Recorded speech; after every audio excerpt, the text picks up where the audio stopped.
ଯିବା ଆସିବା କରିବା ଏହାର ସ୍ୱଭାବ। ଯଦି ଆସିବ କରିବ କଣ ଆଉ ଗଲାବେଳେ କରିବ କଣ?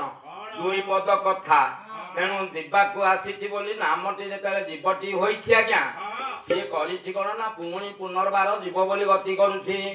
ଯେତେବେଳେ ପୁନର୍ବାର ଯିବ ବୋଲି ଗତି କରୁଛି ତାହେଲେ ଯିବା ନା ନିଶ୍ଚୟ। କେହି ରହିବା ନାହିଁ କହିଲେ କେହି ରହି ନାହିଁ ରହିବେ ନାହିଁ ଭବରଙ୍ଗ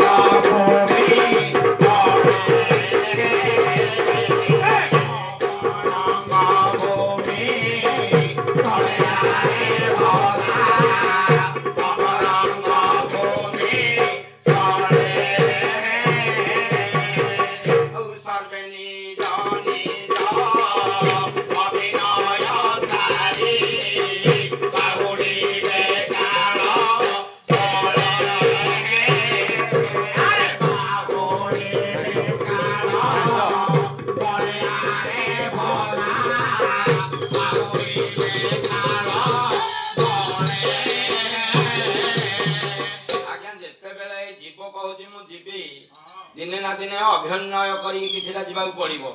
ତେଣୁ ଯେତେବେଳେ ଅଭିନୟ କରି ସାରିକି ଯିବ ତାହେଲେ ଏଇ ଅଭିନୟ କରିବାକୁ ଯେତେବେଳେ ଆସିଛି କାହା ବଳରେ ଆସିଛି ନା ଗୋଟିଏ ଧର୍ମ ବଳରେ ଆସିଛି।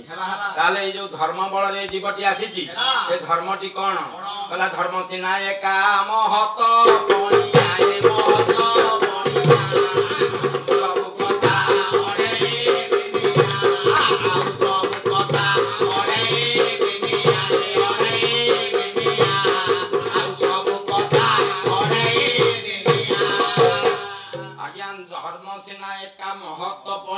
ଆଉ ସବୁ କଥା ଅଢେଇ ଦିନିଆ। ତାହେଲେ ଆଜ୍ଞା ଏ ଧର୍ମଟି ଯଦି ଅଛି ତାହେଲେ ସବୁ ହଉଛି ମହତ୍ୱପୂର୍ଣ୍ଣ କାମ। ତାହେଲେ ଅଢେଇ ଦିନ କଣ ନା ଏ ଜୀବ ଯେତେବେଳେ ଆସିଛି ଗୋଟେ ଦିନ ଯିବ ଗୋଟେ ଦିନ ଆସିବ। ତାହେଲେ ଓଳିକର କଣ ହେଲେ ଆମେ ଯୋଉ ଓଳିକର କୁଣିଆ ଆଜ୍ଞା କିଏ 5 ବର୍ଷରେ ଗଲା କିଏ 10 ବର୍ଷରେ ଗଲା କିଏ 50 ବର୍ଷରେ ଗଲା କିଏ 100 ବର୍ଷରେ ଗଲା। ତେଣୁ ଆମେ ଓଳିକର କୁଣିଆ କାମ କରିବା ପାଇଁ ଆସିଛେ। ଯେତେବେଳେ କୁଣିଆ ହୋଇକି ଆସିଛେ ତାକୁ ଜଣେ କିଏ ତ ଗଢିଥବ। କହିଲା ଧର୍ମ ସିନା ଏକା ଗଢିଛନ୍ତି ବିଧିରେ ଗଢିଛନ୍ତି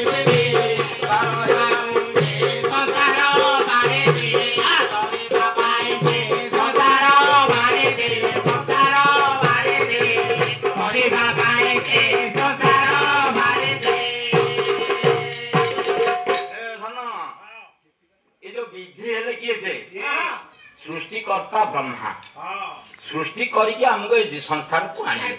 जदि आनिले पार हेबा पाई संसार बारिधि ए संसार रूपक भव समुद्र रु पारी हेबा पाई प्रभुंकर नाम को टिके अर्चन बंदन स्तवन कीर्तन करने को पड़िबो। तेणु एथिपाई अति बड़ी जगन्नाथ दास पदे लिखिले बोले धर्म धारणा ये जगत गोविंद धर्म रे होती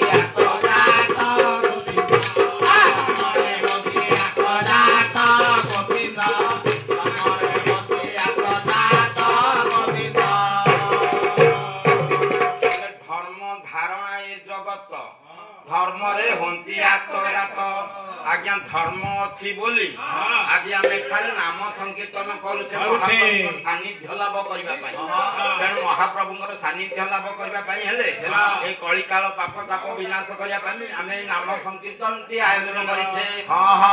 याहारी माध्यम तो वैकुंठ प्राप्ति हम जदि वैकुंठ प्राप्ति हम ताहले करिसंदी कोन ना एथिपाई जणे आश्रम को दरकार ताले से आश्रम जन को किए से ना बिना आश्रय नवर्तते कविता बनिता लता ए धन बिना आश्रय नवर्तते कविता बनिता लता कविता काहू कहबा कविता गोटे पद्य को कहबा ए धन बनिता काहू कहबा ना बनिता गोटे झियो को कहबा ताले लता काहू कहबा ना गोटे मंजी पोतेला परे जे गछटी अंकुरित होई बाहर ताको आमे लता बोली कहबा। जदि कवि एई कथा को चिंतन करके लिखि देले आउ जने कवि आसिले किए से आज्ञा दीन कृष्ण दास कोन लिखिले बही हैला रसकलर रसकलर रे लिखिले कोन बोले कविता बनिता कविता पिता कविता बनिता कविता पिता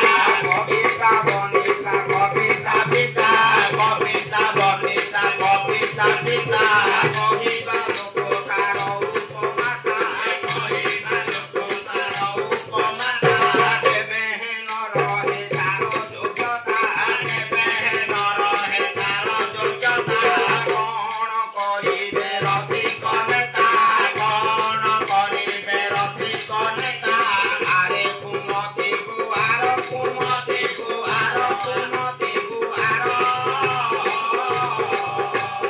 କେବଳ ବହିଣକୁ ମାତ୍ର ଗାର